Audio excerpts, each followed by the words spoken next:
How about this one? What did you mark finally? What did you mark?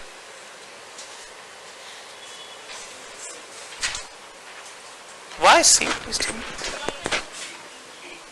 D, right? Or C?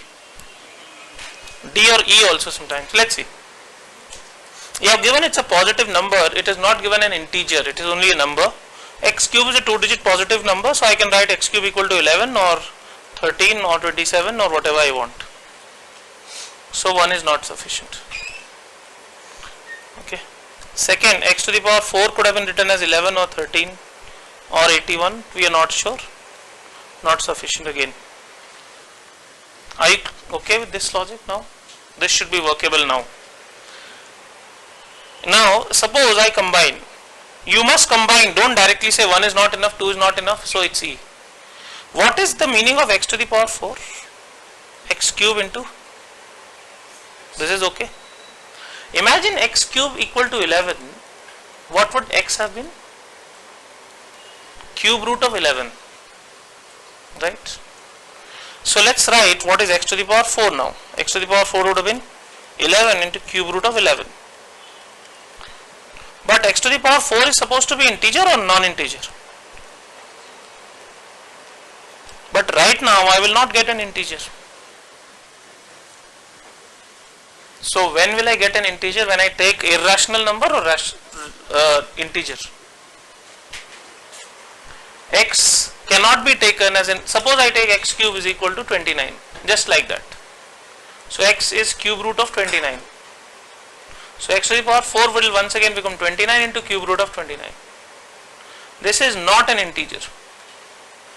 To make it integer, even x will have to become integer or not?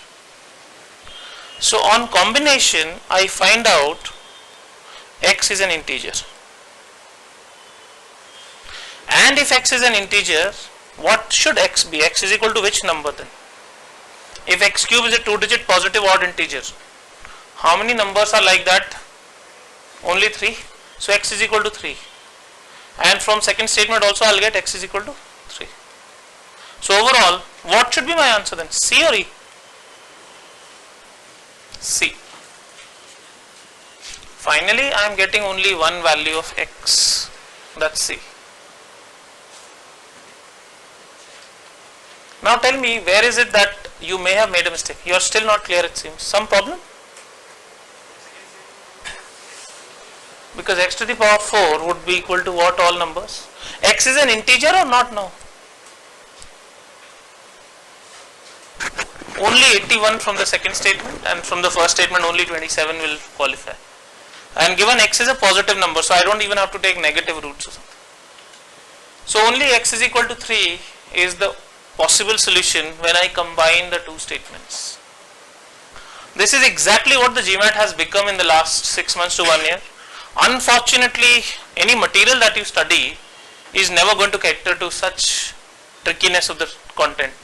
Although these questions are not made by me, these are real GMAT problems, but whatever you study is basically 500, 550 level content, especially official materials, and other materials are not even relevant.